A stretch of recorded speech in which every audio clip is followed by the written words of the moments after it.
هما رجالا كثيرا ونساء فاتقوا الله الذي تساءلون به والأرحام إن الله كان عليكم رقيبا يا أيها الذين آمنوا اتقوا الله وقولوا قولا سديدا يصلح لكم أعمالكم ويغفر لكم ذنوبكم ومن يطع الله ورسوله فقد فاز فوزا عظيما أما بعد فإن أصدق الحديث كتاب الله وأحسن الهدي هدي محمد صلى الله عليه وعلى آله وسلم وشر الأمور محدثاتها وكل محدثة بدعة وكل بدعة ضلالة وكل ضلالة في النار.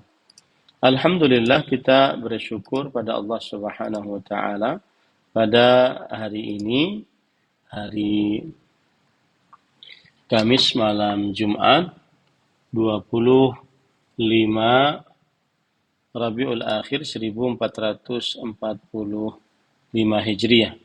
Kita dimudahkan oleh Allah Subhanahu wa taala untuk duduk bersama mengkaji kembali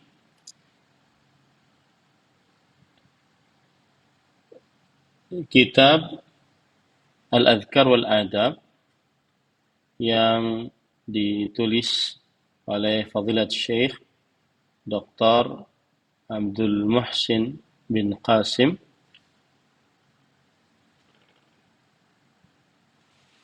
bin Muhammad Al-Qasim, Imam dan Khatib Masjid Nabawi.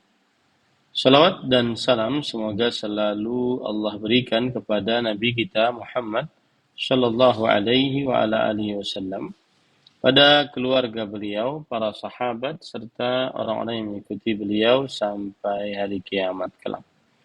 Dengan nama-nama Allah yang husna dan sifat-sifatnya yang mulia, kita berdoa, Allahumma inna nas'aluka ilman nafi'an wa rizqan tayyiban wa amalan mutaqabbala. Allahumma amin. Ahibati fillah, afanillahu iyyakum jamaah Ittiba mengaji dan seluruh kaum muslimin yang mengikuti kajian ini dimanapun berada. Kita sampai kepada poin al-adhkar ba'da salam. Zikir-zikir setelah salam. Maksudnya setelah salam sholat. Ya, setelah salam sholat. Dan poin yang pertama yaitu hukum dari zikir setelah salam sholat. Apa saja hukumnya? Maka jawabannya, para ikhwah yang dirahmati oleh Allah Subhanahu wa taala, bahwa hukum berzikir setelah salam sholat hukumnya adalah sunnah. Hukumnya adalah sunnah. Tidak wajib. Ya. Kemudian penulis membawakan dalil. Ada sekitar 7 dalil di dalam bab ini.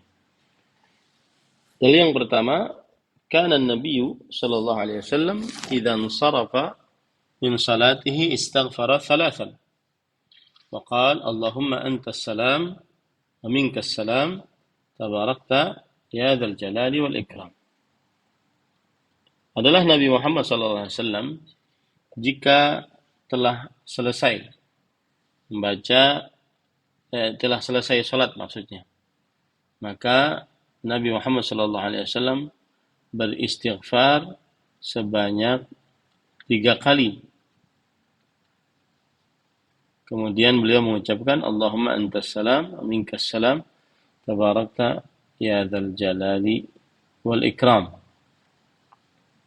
Apa yang dimaksud dengan Allahumma antas salam wa minkas salam tabarakta ya dzal jalali wal ikram?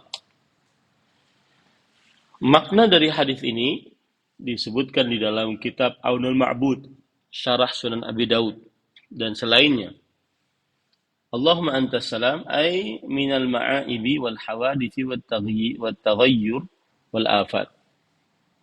Ya Allah, Engkau adalah as-salam, yaitu selamat dari aib kekurangan, dari hal-hal yang baru, dari perubahan, dari penyakit. Nah, itu yang dimaksud dengan Allahumma antas salam. Wa minkas salam, ay minka yurja wa yustawhabu wa yustafad. Maksudnya hanya dari Engkau ya Allah diharapkan, diminta dan diambil faedah keselamatan. Tabarakta ay ta'alaita amma yaqulu adh-dhalimuna 'uluwan kabira aw ta'ala sifatuk an sifatil makhluqin. Maksudnya tabarakta artinya adalah Engkau maha tinggi dari apa yang diucapkan oleh orang-orang yang zalim dengan ketinggian yang sangat besar. Atau maksudnya adalah sifatmu bersih dari sifat-sifat para makhluk. Nah, ini yang dimaksud tabarakta. Ya dzal jalali wal ikram ay ma ya mustahiqul jalal wa huwa al-'azamah. Wa qila al-jalal at-tanazzuh amma la yaliqu wa qila al-jalal la yusta'mal illa lillah wal ikram al-ihsan wa qila al-mukram li awliyaihi bil in'am alaihim wal ihsan ilaihim. Di sini disebutkan ya dzal jalali wal ikram, yaitu maksudnya yang memiliki kebesaran dan keagungan. Dan ada yang dimaksud dengan al-jalal adalah kebersihan dari apa yang tidak cocok. Dan kalimat jalal, al-jalal tidak dipakai kecuali untuk Allah Subhanahu wa taala. Kemudian dan pemuliaan dan perbuatan baik, al-ikram, al-ihsan. Al-jalali wal ikram. Al-ikram di sini adalah perbuatan baik. Nah, ini para ikhwan dirahmati oleh Allah Subhanahu wa taala.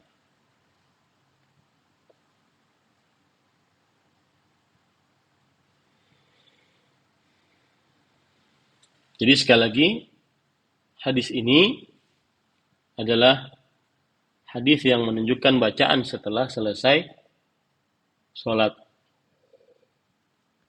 Karena Rasul sallallahu alaihi wasallam disebutkan dalam hadis ini, kana Rasulullah sallallahu alaihi wasallam idza sharafa min salatihi istaghfara thalathan.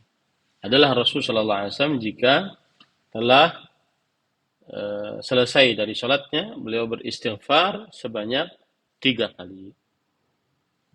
Nah, kemudian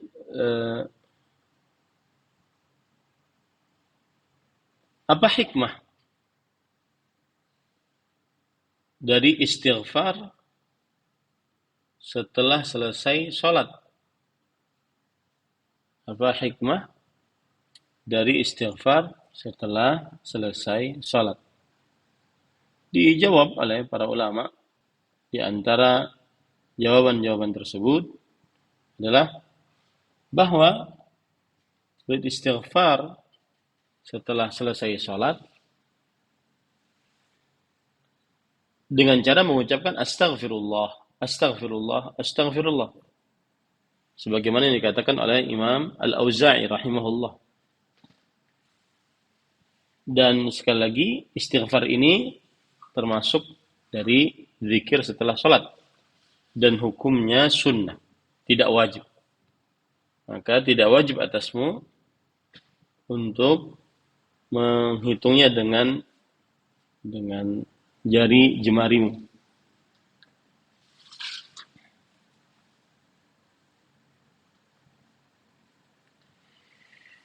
Baik.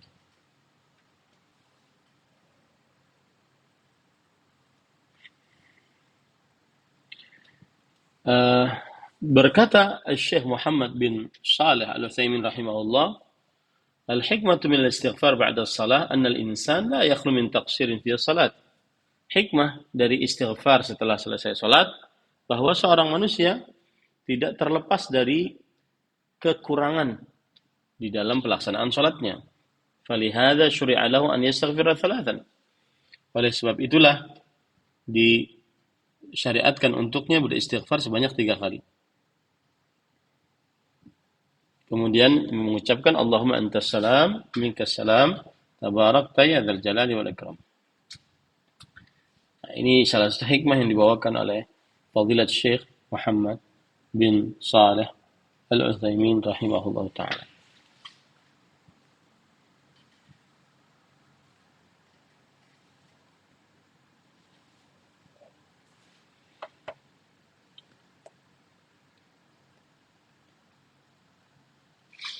Nah, kita lanjut. Dan para ikhwan yang dirahmati oleh Allah, di dalam doa ini atau zikir ini juga ada kata-kata tabarakta. Ini khusus milik Allah Subhanahu wa taala. Tabarakta ini khusus milik Allah Subhanahu wa taala. Kemudian dalil yang kedua. Kana Nabi sallallahu alaihi wasallam idza faragha min as-salah wa sallam qala la ilaha illallah wahdahu la syarika lah lahul mulku wa lahul hamdu wa huwa ala kulli syai'in qadir. Allahumma la mani lima a'tait wa la mu'ti lima mana'at wa la rad wa la yanfa'u dzal jaddi minkal jadd. Adalah Nabi Muhammad SAW jika telah selesai salat, maka beliau mengucapkan la ilaha illallah wahdahu la syarika lah lahul mulku wa lahul hamdu wa huwa ala kulli syai'in qadir. Kemudian mengucapkan Allahumma la mani'a lima a'tait wa la mu'tiya lima mana'at wa la yanfa'u dzal jaddi minkal jadd. Ma makna? Apa itu artinya? Ya Allah, tidak ada yang menahan terhadap sesuatu yang kau berikan dan tidak ada yang meminta terhadap sesuatu yang kau tahan. Dan tidak bermanfaat yang memiliki kedudukan ya darimu. Nah, inilah bacaan juga yang dibaca oleh Rasulullah sallallahu alaihi wasallam setelah selesai salat. Dan beliau mengucapkan la ilaha illallah wahdahu la syarika lahul mulku wa lahul hamdu wa huwa ala kulli syai'in qadir. Nah, ini adalah yang kedua. Yang ketiga dan termasuk yang kedua, Allahumma la mani lima a'tait wa la mu'tiya lima mana'at wa la radda lima qadait wa la yanfa'u dzal jadd minkal jadd.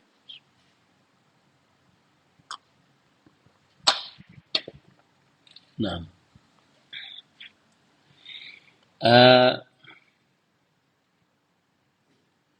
ini adalah bacaan yang dibaca setelah selesai salat. Yang ketiga, kana Nabi sallallahu alaihi wasallam yaqulu fi duburi kulli salatin hina yusallim. Adalah Nabi Muhammad sallallahu alaihi wasallam senantiasa berucap di akhir setiap selesai salat saat sudah mengucapkan salam. La ilaha illallah wahdahu la syarika lah lahul mulku wa lahul hamdu ala kulli syai'in qadir.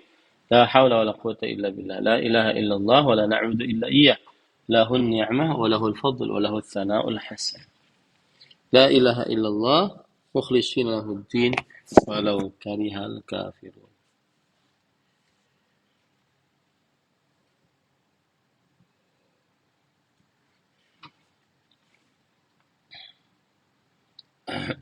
Kemudian hadis yang keempat riwayat Imam Abu Daud. Nabi Muhammad sallallahu alaihi wasallam bersabda, "Ya Mu'ad, la tad'anna fi duburi kulli salatin taqulu Allahumma a'inni ala dzikrika wa syukrika wa husni ibadatik." Nabi Muhammad sallallahu alaihi wasallam bersabda, "Wahai Mu'ad, janganlah engkau tinggalkan sekali-kali, janganlah engkau tinggalkan di dalam setiap setelah selesai salat dengan mengucapkan Allahumma a'inni ala dzikrika wa syukrika wa husni ibadatik." Kemudian yang kelima, qala Nabi sallallahu alaihi wasallam, "Man sabbaha Allah fi duburi kulli salatin 33 wa hamidallaha 33 فكبر الله كبر الله 33 فتلك 99 وقال تمام 100 لا إله إلا الله وحده لا شريك له له الملك وله الحمد وعلى كل شيء قدير. Yang artinya Nabi Muhammad SAW bersabda, siapa saja yang bertasbih di setiap akhir setiap salat sebanyak 33 dan mengucapkan alhamdulillah sebanyak 33 dan mengucapkan Allahu Akbar sebanyak 33. Itulah 99. Untuk menyempurnakannya menjadi 100, mengucapkan la ilaha illallah wahdahu la syarikalah lahul mulku wa lahul hamdu wa ala kulli syai'in qadir. Nah, ini apa manfaatnya? Ghufirat khataya wa in kanat mithla zabadil bahr. Yaitu diampuni kesalahan-kesalahannya meskipun seperti zabadil bahr. Itu seperti buih-buih yang ada di lautan. Kemudian qala an-nabiy sallallahu alaihi wasallam man qara'a ayat al-kursi fi dubri kulli salatin maktubah lam yamna'hu min dukhul jannah illa an yamut. Barang siapa yang membaca ayat kursi di setiap dubur selesai salat yang wajib, maka tidak ada yang menahannya dari masuk ke dalam surga kecuali orang yang mau meninggal. Ya. Kecuali seseorang meninggal. Maksudnya gini, siapa yang baca ayat kursi di setiap akhir sholat wajib, maka tidak ada yang menahannya masuk ke dalam surga kecuali dia meninggal duluan. Kalau dia meninggal, baru setelah itu kita masuk ke dalam surganya Allah SWT. Ini hadis riwayat Imam An-Nasai. Kemudian riwayat Imam Ahmad an Uqbah bin Amir radhiyallahu anhu qala amarani Rasulullah sallallahu alaihi wasallam an aqra'a bil mu'awwidzat dubura kulli salatin. Yang artinya Uqbah bin Amir radhiyallahu anhu berkata, aku diperintahkan oleh Rasulullah sallallahu alaihi wasallam untuk membaca surat Qul a'udzu birabbil falaq, Qul a'udzu birabbin nas di dubur setiap salatnya. Maksudnya di akhir setiap salatnya.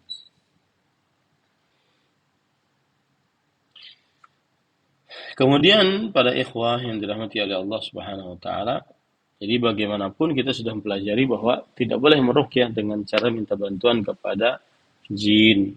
Meskipun mengaku dia sebagai seorang yang beriman kepada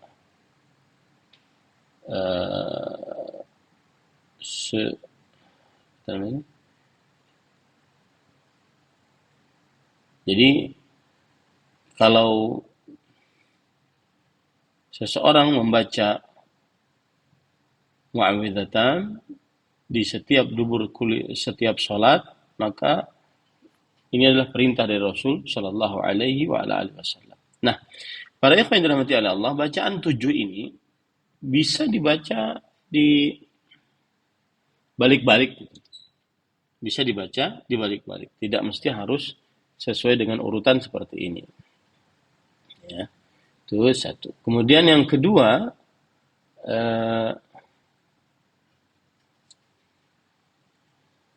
bacaan ini dibaca setelah selesai sholat fardu. Karena tadi ada beberapa riwayat bahwa sholat yang dimaksud adalah setelah selesai sholat fardu. Seperti misalkan dalam surat An-Nasa'i, dalam riwayat An-Nasa'i, Nabi Muhammad SAW bersabda, "Man qara'a ayat al-kursi fi duburi kulli salatin maktubah, lam yamna'hu min dukhul jannah illa an yamut." Siapa yang baca salat ayat kursi di dubur setiap salat yang wajib. Ya. Di situ ada kata-kata di dubur setiap salat yang wajib.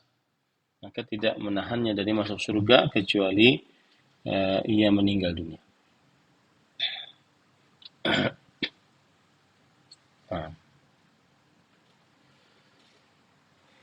Dan lalu sholat sunnah bagaimana bacaannya? Cukup membaca astaghfirullah, astaghfirullah, astaghfirullah, kemudian Allahumma antas salam wa minkas salam. Tabarakta ya dzal jalali wal ikram. Nah.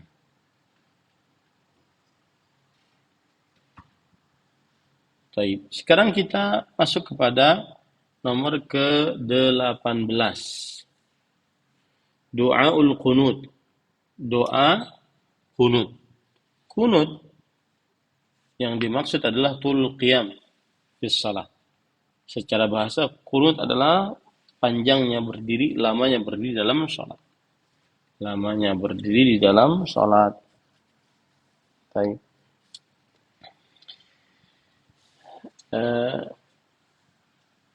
Hadis riwayat Imam Ahmad, qala Al-Hasan bin Ali radhiyallahu anhuma, 'allamani an-nabiy sallallahu alaihi wasallam kalimatin aquluhunna fil witr.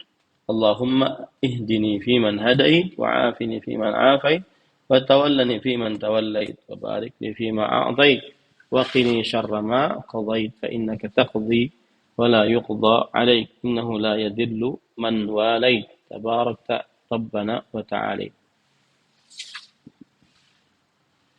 Al-Hasan al-Basri Al-Hasan bin Ali bin Abi Talib radhiyallahu anhu berkata, wahai Nabi, ajarilah aku beberapa ucapan yang aku baca di saat sholat witir. Maka Rasulullah SAW membaca hadis tadi. Kemudian yang kedua, kana an-nabiyyu sallallahu alaihi wasallam yaqulu fi akhir witrihi, Allahumma inni a'udzu biridhaka min sakhatik wa bimu'afatika min 'uqubatik wa a'udzu bika mink la uhsi thana'an 'alaik anta kama athna'ta 'ala nafsik. Adalah Nabi Muhammad SAW bersabda di akhir witir beliau, ya Allah, sesungguhnya aku berlindung dengan ridhamu dari kemurkaan. Wa bimu'afatika min 'uqubatik, aku berlindung denganmu dengan sikap pemaafmu dari sikap pemberian siksa kepadamu. Wa a'udzu bika mink, dan aku berlindung denganmu dari siksamu. La uhsi thana'an 'alaik, aku tidak menghitung pujianku terhadapmu. Artinya sangat banyak. Anta kama athnaita 'ala nafsik. Engkau sebagaimana yang engkau puji dirimu sendiri. Nah, ini bacaan yang bisa dibaca saat doa kunut. Dan doa kunut yang dimaksud adalah kunut salat witir. Ya. Nah, yang ke-19. Idza sallama min al-witr, kana an-nabiy sallallahu alaihi wasallam idza sallama min al-witr qala subhanal malikil quddus thalathan wa yarfa'u sautahu bis-tsalits. Adalah Nabi Muhammad SAW jika mengucapkan salam dari salat witir, maka beliau mengucapkan subhanal malikil quddus, ya, sebanyak 3 kali, dan mengangkat suaranya di kali yang ketiga, yaitu subhanal malikil quddus. Nah,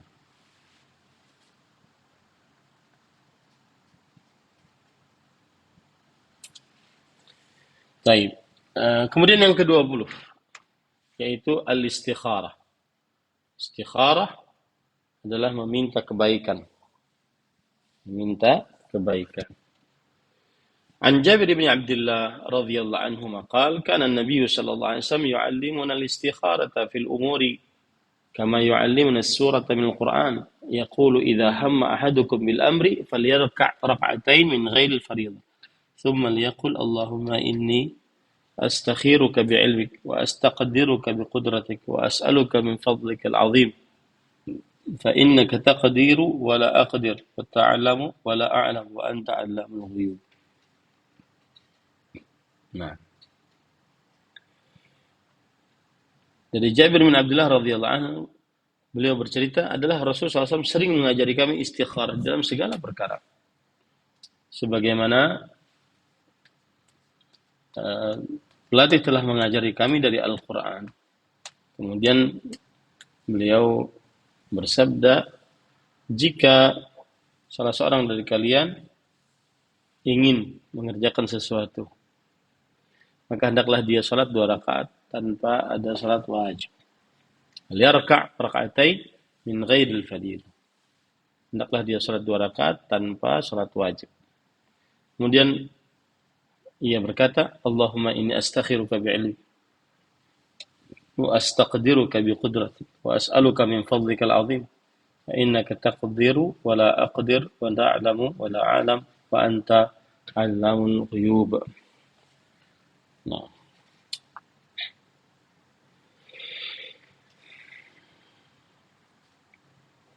kemudian ada tambahannya, Allahumma in kunta ta'lam, ya Allah jika engkau mengetahui anna adzal amra khairul li fi dini wa ma'ashi wa aqibatu amri, lebih baik bagiku di dalam perkara agamaku, kehidupanku, dan akhir afiat.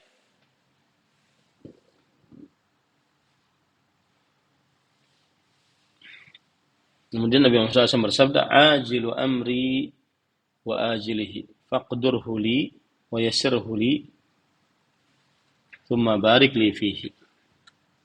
Ya Allah, engkau sudah mengetahui bahwa perkara ini lebih baik untukku di penjara dan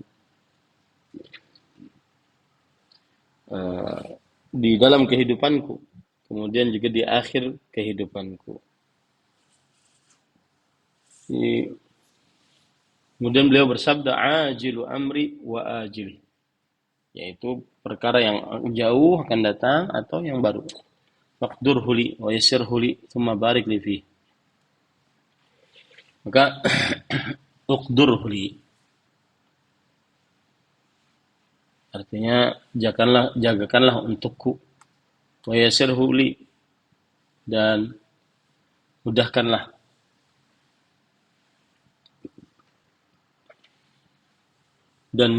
untukku, kemudian berkahilah untukku di dalamnya.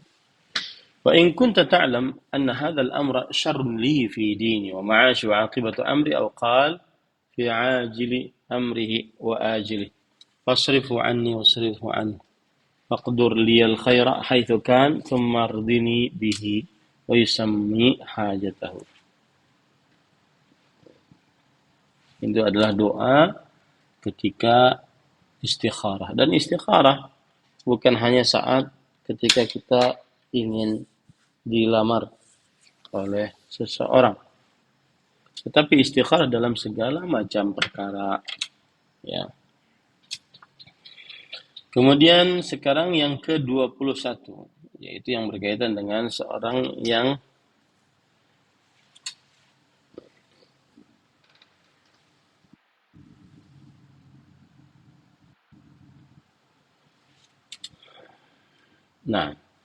di sini penulis mengatakan man ahassa biwaja', siapa yang merasa dirinya sedang sakit pada anggota tubuhnya tentunya. Karena Nabi sallallahu alaihi wasallam idza ishtaka yaqra'u ala nafsihi bil mu'awwidzat. Adalah Nabi Muhammad SAW jika mengeluh dan membaca atas dirinya dengan dua surat minta perlindungan, surat Al-Ikhlas, surat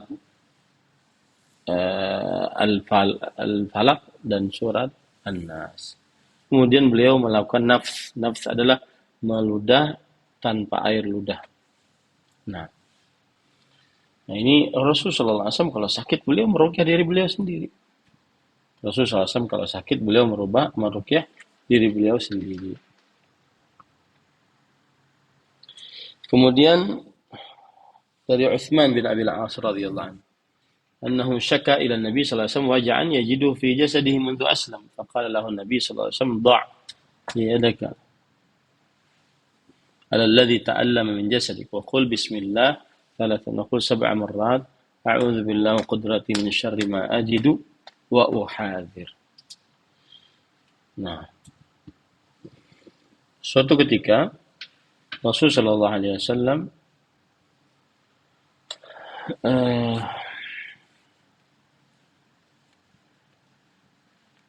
Utsman bin Abi al-As mengeluh kepada Rasulullah SAW bahwasanya beliau mendapati sesuatu yang tidak pernah hilang semenjak masuk dalam agama Islam. Lalu Nabi Muhammad SAW bersabda, "Dha' yadak." Letakkan tanganmu.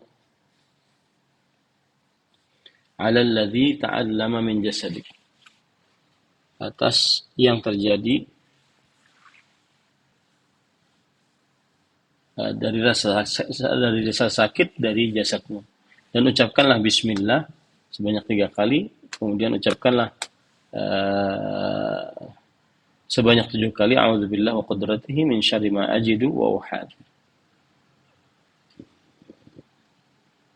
Misalkan tangan sakit, kemudian dia mengucapkan bismillah, bismillah, bismillah. Kemudian setelah itu mengucapkan a'udzubillah wa qudratihi min syarri ma ajidu wa uhadir sebanyak 7 kali. Nah, ad-du'a lil marid inda iyadatihi, doa untuk si pasien saat menjenguknya.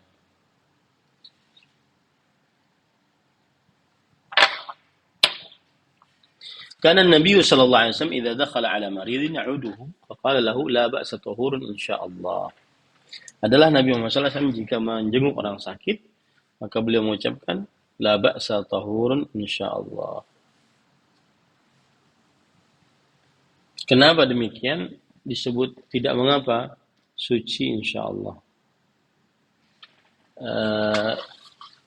Karena yang namanya sakit itu mensucikan dosa-dosa. Nah, makanya disebutkan la ba's tahur insyaallah. Karena yang namanya sakit mensucikan dosa-dosa. Nah, kemudian dalil yang kedua.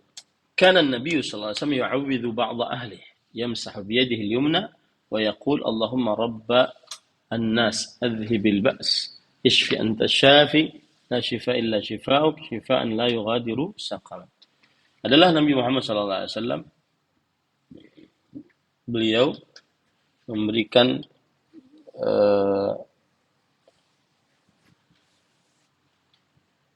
permintaan perlindungan kepada Allah untuk salah satu istrinya, dan Nabi Muhammad SAW mengusap dengan tangan kanannya. Ia berkata, Allahumma rabban nas adhibil ba's ishfihi anta syafi la shifa illa shifa'u shifaan la yughadiru saqaman.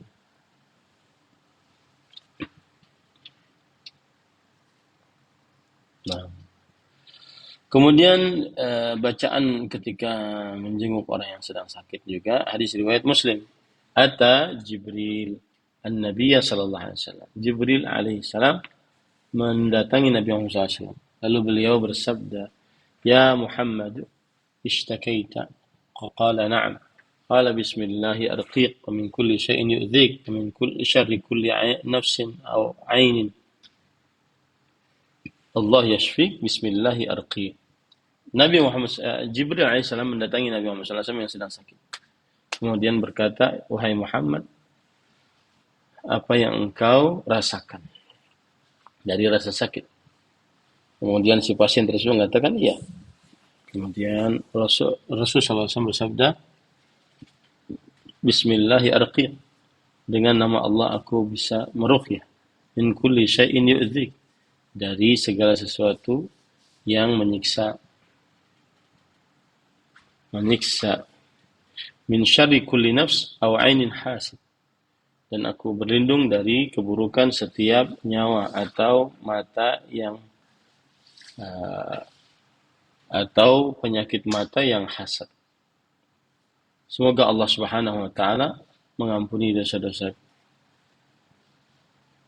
Semoga Allah Subhanahu wa taala memberikan kesembuhan. Bismillahi arqiq, dengan nama Allah aku meruqyah.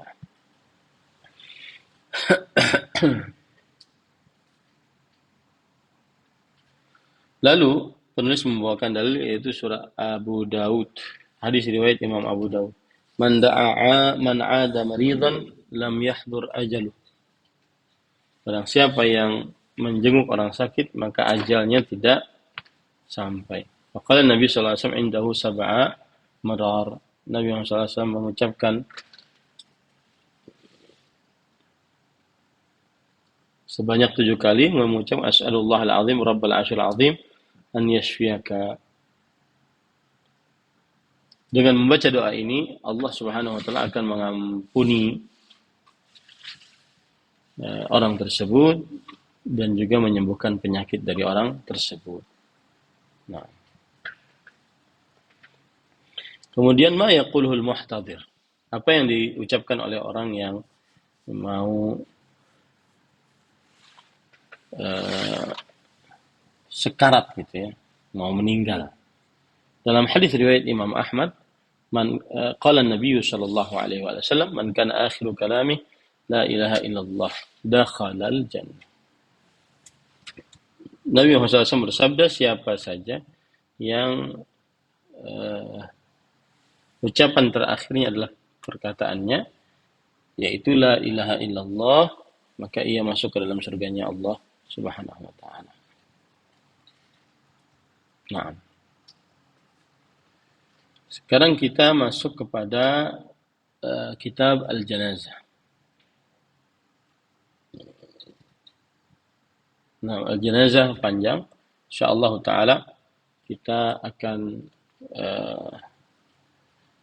membacanya pada pertemuan yang akan datang. Akan tetapi kita bisa baca ini. Baik. Setelah dilihat-lihat masih cukup lah ya. Yang ke-24, ad-du'a lil mayit fi salatil janazah. Doa untuk si mayit dalam salat jenazah. Maka ini diperbolehkan. Ya, dan salah satu dalilnya adalah ayat Al-Quran. Rabbana ighfir lana wa li ikhwanina alladhina sabaquna bil iman. Ya Allah, jadikanlah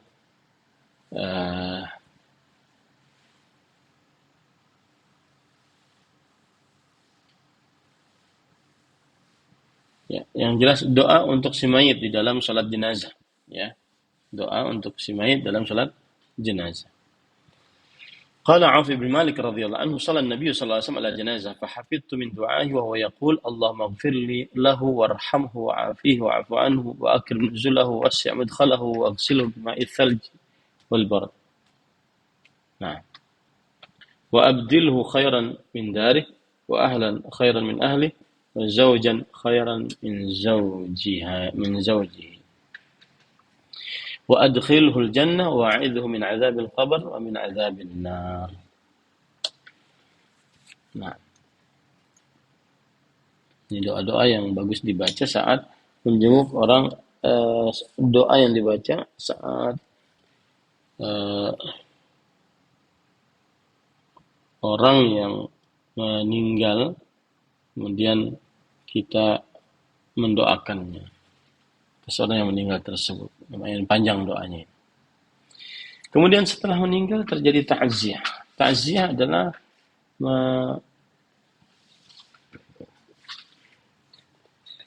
memberikan rasa optimisme, kesabaran kepada orang yang ditinggal musibah. An Usamah bin Zaid radhiyallahu anhu qala, kunna 'inda an-nabi sallallahu alaihi wasallam fa arsalat ilaihi ihda banatihi tad'u. Dari Usamah bin Zaid beliau bercerita, kita bersama Rasul sallallahu alaihi wasallam. Kemudian beliau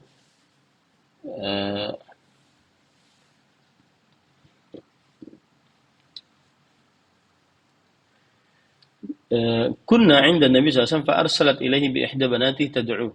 Kita bersama Rasul sallallahu alaihi wasallam, maka ada salah seorang anak perempuannya berdoa. Kunna 'inda Nabi sallallahu alaihi wasallam fa arsalat ilaihi ihda banatihi tad'u. Kita, kata Usamah bin Zaid, pernah bersama Rasul sallallahu alaihi wasallam.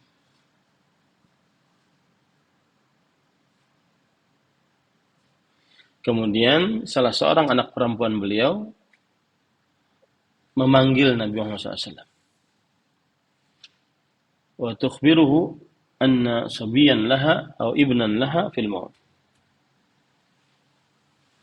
Dan ia memberitahukan si anak perempuan tadi bahwa ada bayi dan ada anak laki-laki dalam kematian. Lalu Rasulullah SAW bersabda, irja ilaiha فأخبرها أن لله ما أخذ وله ما أعطى وكل شيء عنده بأجل مسمى فمرها فلتصبر ولتحتسب. Rasulullah SAW bersabda, pulanglah kepadanya dan beritahukan kepadanya bahwa Allah memiliki apa yang aku ambil dan Allah memiliki apa yang Allah berikan, dan segala sesuatu di sisi Allah ada batasan waktunya. Maka ini adalah bacaan yang dibaca saat menziarahi orang yang sudah meninggal dari keluarganya. Maka memerintahkan untuk bersabar, memerintahkan untuk berharap pahala dari Allah atas musibah ini. Nah, yang ke-26, ad-du'a lil mayyit ba'da dafnih. Doa untuk mayit setelah meninggalnya. Karena Nabi sallallahu alaihi wasallam idza faragha min dafnil mayyit waqafa alaih. Adalah Rasul sallallahu alaihi wasallam jika telah selesai menguburkan mayit maka beliau berdiri di sampingnya. Kemudian beliau bersabda, "Istaghfiru li akhikum wa sallallahu lahu at-tathbit. Fa innahu al-ana yus'al." Beristighfarlah kalian untuk saudara kalian dan mintalah kepada Allah untuknya ketetapan. Sesungguhnya dia sekarang ditanya. Kemudian doa ziaratul maqabir, berdoa saat berziarah kubur. Hadis riwayat Muslim an Buraidah radhiyallahu anhu qala kana an-nabiy sallallahu alaihi wasallam yu'allimuhum idza kharaju min al-maqabir assalamu alaikum ahla ad-diyar min al-mu'minin wal muslimin wa inna insyaallahu lalahiqun as'alullaha lana wa lakumul afiyah. Adalah Nabi Muhammad sallallahu alaihi wasallam mengajari mereka, yaitu para sahabat, jika keluar dari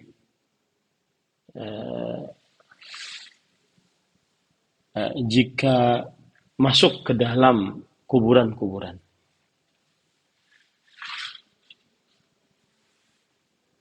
dengan mengucapkan assalamu alaikum ahlad diyar minal mu'minin wal muslimin, yaitu mengucapkan itu meskipun sebagian orang beriman tidak setuju atasnya. Wa inna insyaallahu lalahikun, dan semoga Allah Subhanahu wa taala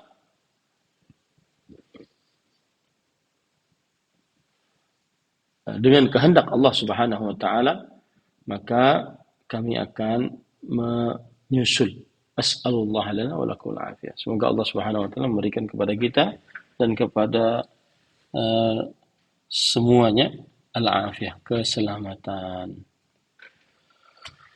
Nah, cukup kiranya sudah banyak sekali kita belajar tentang zikir-zikir. InsyaAllah pada pertemuan akan datang kita berbicara tentang zikir saat mendapat musibah. Nah, Barakallahu fikum, jazakumullah khairan Ustaz atas ilmunya yang telah disampaikan kepada kami. Bapak Ibu, rahimakumullah, silahkan apabila ada yang ingin bertanya kepada Ustazuna, antum wa antuna bisa raise hand atau menuliskan di kolom chat. Sambil menunggu Ustaz, mohon izin kami bertanya dahulu Ustaz. silakan. Apabila dalam ada anggota keluarga yang meninggal Ustaz dan kami berada di luar kota. Kemudian karena jaraknya yang jauh dan waktu tempuh yang terlalu lama sehingga mayit tersebut dikuburkan dahulu sebelum kami tiba. Nah, bagaimana sunahnya? Apakah kami setelah sampai tiba langsung ke kuburannya dan sholat jenazah di kuburan, atau cukup mendoakan di kuburannya? Barakallahu fikum, jazakumullah khairan. Bismillah, walhamdulillah, wassalatu wassalamu ala rasulillah. Adapun kasus seperti ini, maka yang benar adalah yang pertama, datang ke kuburan, kemudian mengungkapkan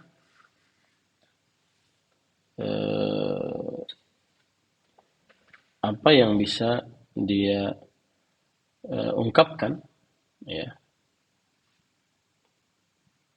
Jadi seseorang ketika berziarah kubur, maka yang paling utama adalah dia menziarahi kuburan secara umum. Lalu setelah itu dia kalau belum menyolati orang yang sudah dikuburkan tadi, maka dia boleh menyolatinya. Sholat jenazah. Ya, bukan sholat gaib ini, sholat jenazah. Karena dia tidak sempat menyolatinya. Dan ini berlaku untuk setiap orang.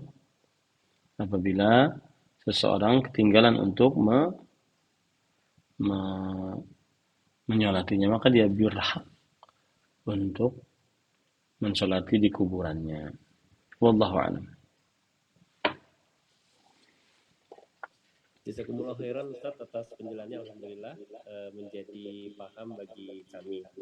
Baik Bapak dan Ibu, apabila ada pertanyaan, tafadhol silahkan untuk ditanyakan langsung kepada Ustaz Zuna dengan resen atau dituliskan di kolom chat. Di sini belum ada pertanyaan Ustaz dan belum ada yang resen. Alhamdulillah ada yang resen. Ummu Firly, kami bukakan tafadhol Ummu Firly untuk bisa langsung bertanya kepada Ustaz Zuna. Barakallahu fikum. Ya Ustaz, bismillah. Assalamualaikum warahmatullahi wabarakatuh. Waalaikumsalam warahmatullahi wabarakatuh.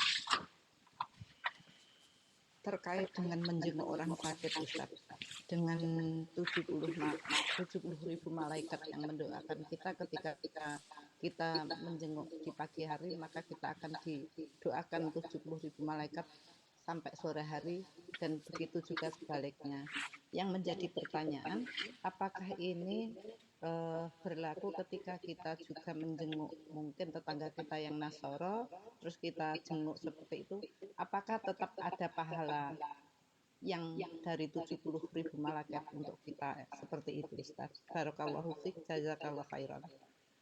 Bismillah, walhamdulillah, wassalatu wassalamu ala rasulillah wa ala alihi wa ashabihi wa man walah, amma ba'd.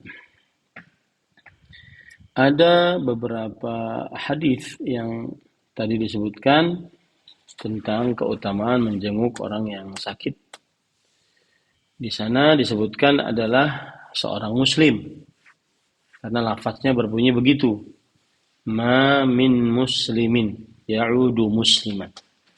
Tidak ada seorang muslim yang menjenguk seorang muslim lainnya. Ghudwatan illa shalla alaihi sab'una alfa malak hatta yumsi.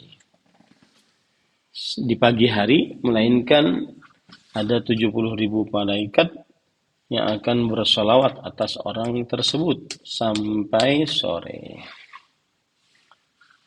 Dan jika ia mengulangnya di waktu sore, maka tidak ada kecuali akan disolawati oleh 70.000 malaikat sampai pagi. Dan solawatnya para malaikat maksudnya adalah mendoakan keberkahan, mendoakan ampunan, mendoakan afiat. Wa kana lahu kharifun fil jannah. Dan ia adalah memiliki sebuah bunga yang wangi di dalam surga. Nah, ini menunjukkan, atau kabar yang luas di dalam surga. Ini menunjukkan hadis tersebut keutamaan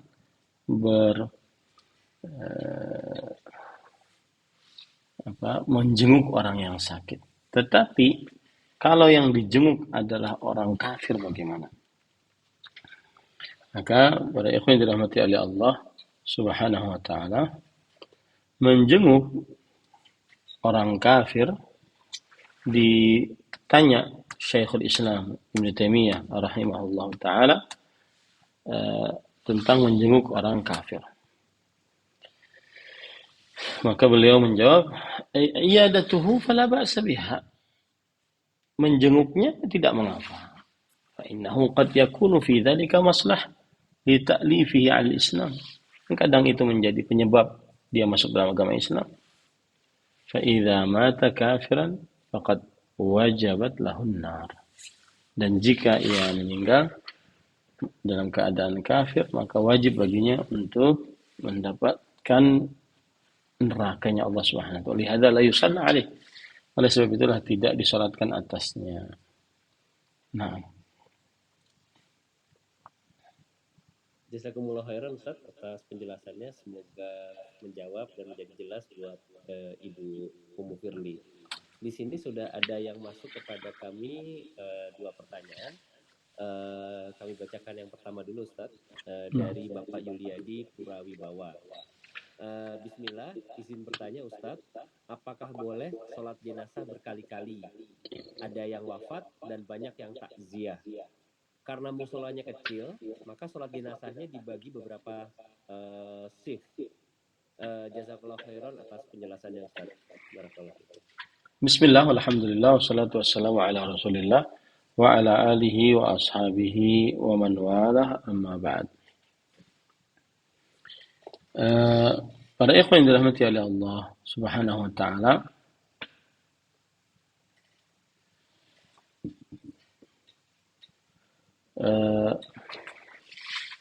seseorang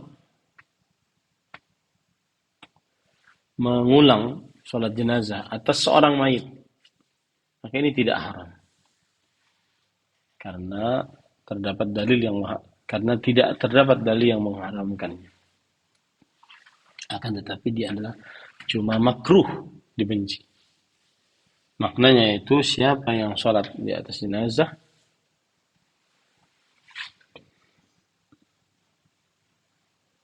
maka dimakruhkan untuknya sholat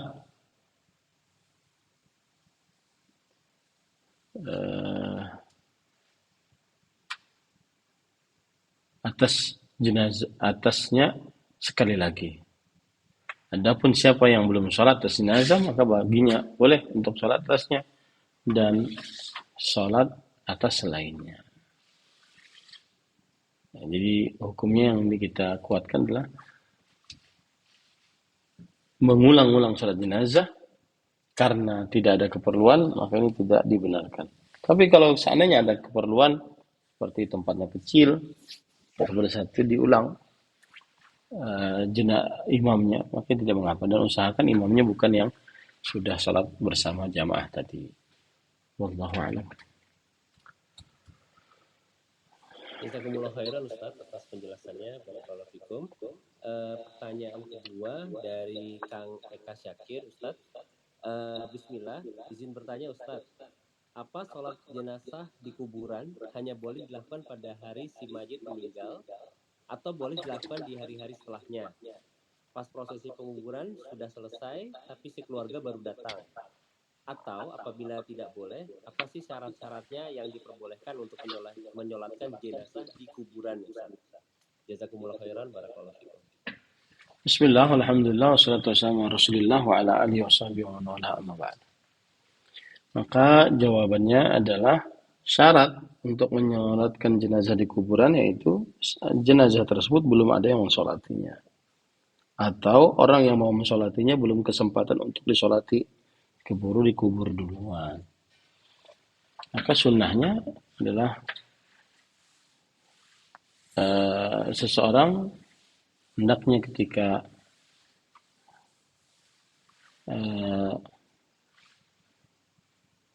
sholat apa tadi jenazah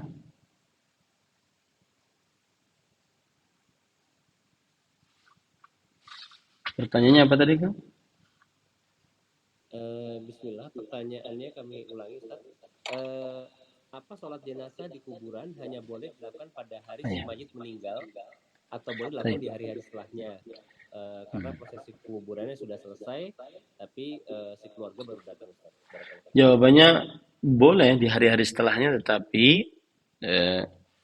bagi yang hidup bersamaan dengan ketika si mayit tersebut dalam keadaan masih hidup sebelum meninggal.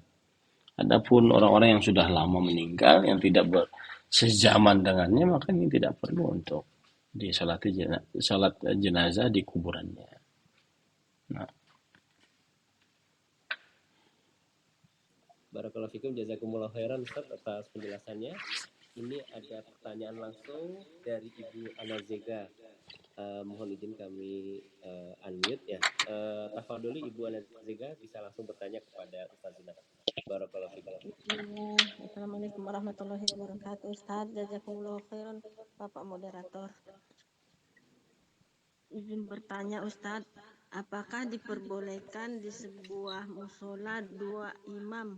Pernah saya ketemu di rest area Ustaz, setelah azan maghrib ada sholat berjamaah di situ ya Ustadz. Sementara ada yang baru safar, katanya mereka mau sholat jamaah juga. Jadi tiba-tiba 2 lah imam Ustadz. Jadi yang satunya Allahu Akbar, yang satunya Allahu Akbar. Sedangkan makmum yang lain juga bingung yang pada mau masuk. Saya juga kurang paham ya Ustadz seperti apa ya. Nah, Mohon nasihatnya. Assalamualaikum warahmatullahi wabarakatuh. Waalaikumsalam warahmatullahi wabarakatuh. Salat jamaah ini apabila dilakukan dalam satu masjid, maka tidak boleh ada 2 jamaah. Ya, tidak boleh ada 2 jamaah. Kenapa demikian? Karena Rasulullah SAW bersabda, "Innama ju'ilal imamu liyutamma bih." Imam itu dijadikan untuk diikuti. Maka pada saat itu seseorang mengerjakan sholat berjamaah dengan satu imam. Tidak boleh ada 2 imam. Jika ia masuk ke dalam masjid mendapati 2 imam, maka dia ikut imam yang satu dan meninggalkan yang lain. Intinya tidak diperbolehkan satu masjid 2 jamaah. Nah, wallahu a'lam. Jazakumullah khairan Ustaz atas penjelasannya. Semoga jelas bagi Ibu Ana Zega. Ini ada beberapa pertanyaan Ustaz sudah masuk. Alhamdulillah. Pertama dari Bapak Cece Muharram, izin bertanya. Assalamualaikum, izin bertanya Ustaz mengenai jumlah zikir tasbih, tahmid, takbir setelah sholat masing-masing hanya 33 kali. Adakah riwayat lain yang menyebutkan jumlah yang lain selain 33 kali Ustaz? Ada 10. Ada riwayat yang menyebutkan tentang 10. Ya. Dan dua-duanya bisa dilakukan. Wallahu a'lam. Alhamdulillah, jazakumullah khair Ustaz. Di sini sudah ada lagi yang ingin bertanya secara langsung kepada Ibu Homairo. Kami bukakan untuk bisa langsung bertanya kepada Ustazuna. Barakallahu fikum. Tafadhol. Assalamualaikum warahmatullahi wabarakatuh Ustaz. Assalamualaikum warahmatullahi wabarakatuh. Afwan, anak pakai akun Zauzah. Ini Ari Ustaz. Masya Allah. Ustaz, berkaitan dengan sholat jenazah. Ada yang ingin Anda tanyakan Ustaz. Tadi siang kebetulan kami sholat jenazah pada zuhur. Di tempat kami di Pekanbaru ini biasanya setiap sebelum sholat jenazah selalu imamnya bertanya masih ada yang masbuk atau masih ada yang sholat sunnah, dan ditunggu sampai mereka selesai baru sholat jenazah. Yang Anda pahami kan menyegerakan jenazah itu juga afdol Ustaz. Nah, apakah memang seperti itu seharusnya Ustaz? Karena kebetulan bisa saja pada saat kita mau masuk sholat jenazah ada yang masbuk di rakaat pertama Ustaz zuhur. Jadi harus menunggu ya selesai 3 rakaat kan cukup lama Ustaz. Jadi ya seperti apa sebaiknya kita lakukan Ustaz? Jazakallahu khair. Bismillah, alhamdulillah, wassalatu wassalamu ala rasulillah wa ala alihi wa sahbihi wa man wala amma ba'd. Yaitu inisiatif dari imam saja sebenarnya. Tidak ada disyariatkan harus menunggu orang yang sholat selesai kemudian baru sholat jenazah. Inisiatif imam agar semuanya mengikuti sholat jenazah karena pahala sholat jenazah besar. Ya. Adapun jadi tidak harus menunggu Ustaz ya, tidak wajib menunggu ya Ustaz ya. Tidak harus menunggu. Wallahu a'lam. Baik. Jazakallah khair Ustaz. Barakallahu fiik. Alhamdulillah, jazakumullah khairan Ustaz atas jawabannya. Ini pertanyaan yang masuk kedua, yang berikutnya dari Umu Firly kembali Ustaz. Ustaz, sholat jenazah adalah fardu kifayah. Jika kita memang benar-benar tidak bisa datang ke rumah duka karena uzur, apakah perlu kita sholat goib di rumah? Mohon nasihatnya Ustaz. Jazakallahu khairan. Bismillah, alhamdulillah, wassalatu wassalamu ala rasulillah wa ala alihi wa sahbihi wa ala amma ba'd. Salat gaib itu terjadi khilaf di antara para ulama. Ada yang mengatakan itu khusus untuk Nabi, ada yang mengatakan tidak. Ada yang mengatakan bahwa tidak khusus untuk Nabi, akan tetapi bagi siapa yang mayitnya tidak diurus secara Islam, baru disolati jenazah. Dan berarti kalau seandainya jenazahnya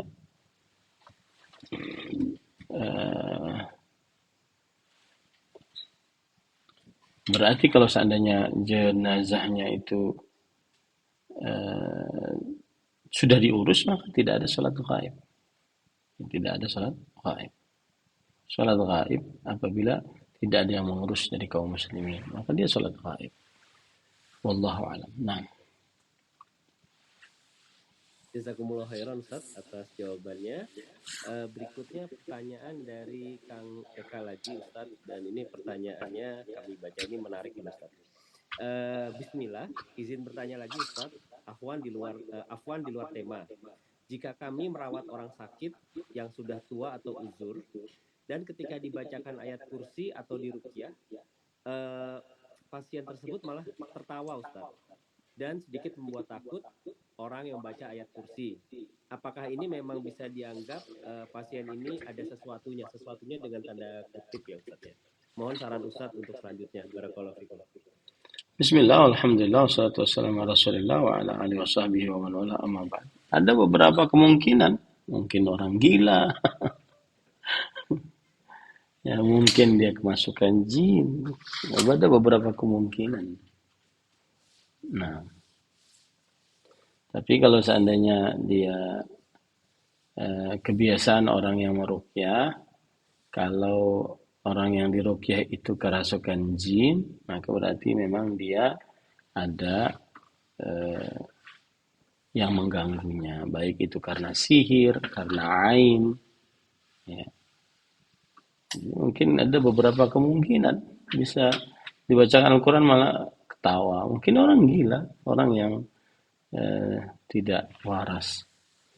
Ada kemasukan jin. Ya. Dilihat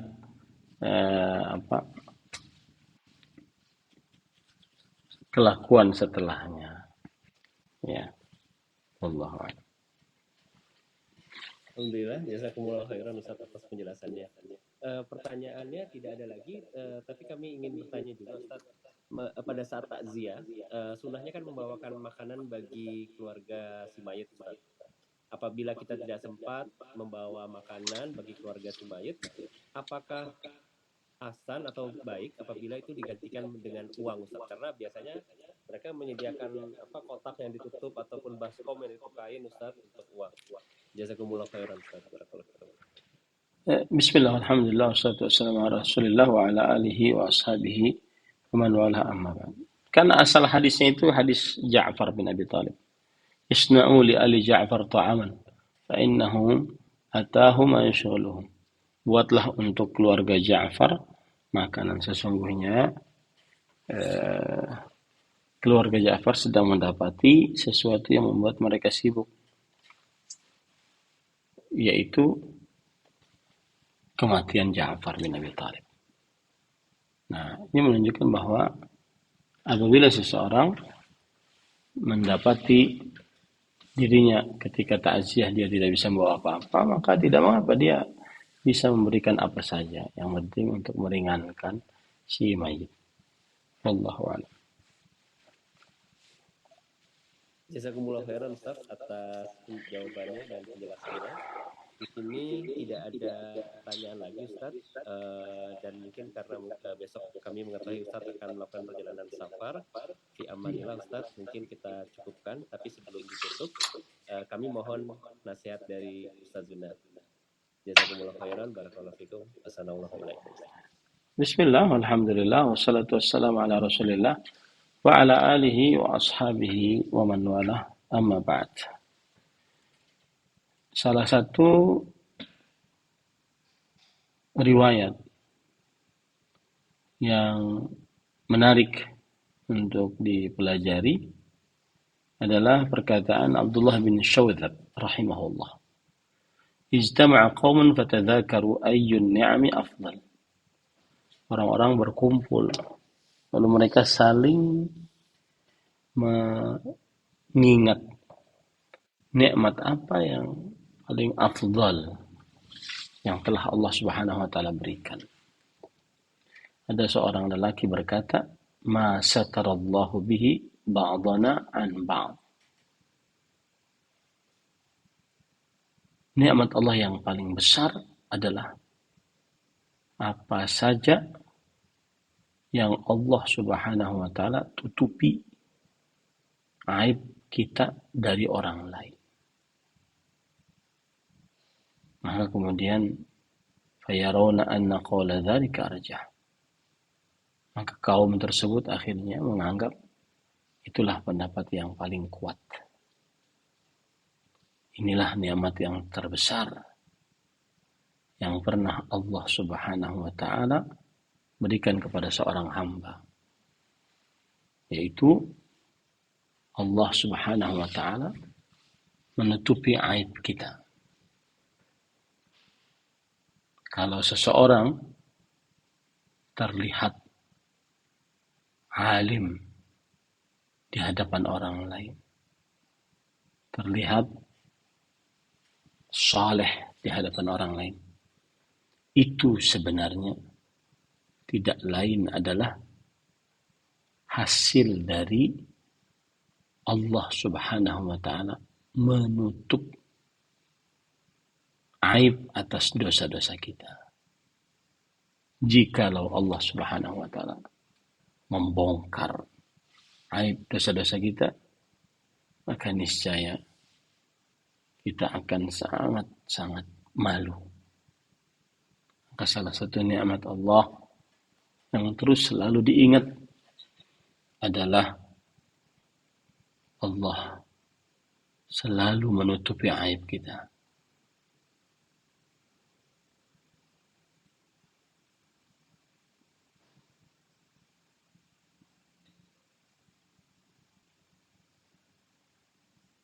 Nah,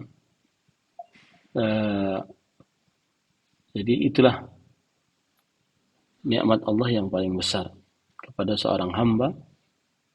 Allah menutupi aib seseorang di hadapan orang lain. Dan semoga Allah Subhanahu wa taala menutupi dosa-dosa kita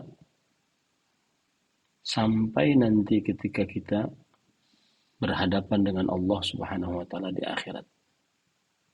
Dalam sebuah hadis, "Innallaha yudnil mu'min yaumal qiyamah." Sesungguhnya Allah Subhanahu wa taala mendekat kepada seorang hamba pada hari kiamat. Tsumma yad'u kanafahu alaihi wa yasturuhu rabbuh. Lalu Allah Subhanahu wa taala meletakkan penutupnya atas hamba tersebut. Dan Allah menutupi hamba tersebut. Maka tidak ada antara Allah dengan hamba tersebut seorang penerjemah pun. Tidak ada yang tahu. Kemudian Allah berkata, "Ya fulan, ata'rifu dzamba kadza?" Wahai fulan, tahukah engkau ini dosamu? Tahukah engkau ini dosamu? Si fulan mengatakan, "Bala ya Rabb." Ya wahai Rabbku. Ya wahai Rabbku. Itu dosaku. Hatta idza qarrarahu bidzunubihi, sampai dia mengakui seluruh dosa-dosanya. Wa ra'a nafsahu annahu halak, dan dia mengira dirinya pasti binasa. Maka kemudian Allah berfirman, "Laqad satartuha 'alaika fid dunya wa ana aghfiruha laka al-yawm." Sungguh aku telah menutupi dosa-dosamu tersebut saat engkau di dunia, dan saat ini aku ampuni dosa-dosamu. Itulah yang dimaksud dengan Sittir, Ghafur. Allah Maha menutupi dosa dan Maha memberi maghfirah atas dosa tersebut. Dan ini nikmat terkadang lebih dahsyat daripada harta, tahta, dan wanita. Penutupan aib atas dosa, baik seorang manusia masih hidup, apalagi sudah meninggal. Terutama kita di zaman yang kadang-kadang jejak digital kita masih terlihat. Wallahu a'lam. Sallallahu Nabi Muhammad. Walhamdulillahi Rabbil Alamin. Dan semoga kita semua sekali lagi diberikan penutup dosa oleh Allah. Sungguh, jika Allah tidak menutup dosa, maka niscaya kita akan menjadi manusia yang sangat terhina di hadapan manusia. Wassalamualaikum warahmatullahi wabarakatuh. Waalaikumsalam warahmatullahi wabarakatuh. Masya Allah, alhamdulillah, khidmati kita solihat. Jazakumullah khairan Ustaz atas nasihatnya yang insya Allah sangat berguna bagi kami semua. Dan sekali lagi kami mendoakan semoga perjalanan Ustaz besok ke Jakarta diberikan kelancaran, kekuatan, dan kesehatan. Fi amanillah. Baik Bapak dan Ibu, karena waktu juga maka kita tutup majelis kita dengan doa kifaratul majelis. Subhanakallahumma wa bihamdika asyhadu alla ilaha illa anta astaghfiruka wa atubu ilaik. Wassalamualaikum warahmatullahi wabarakatuh.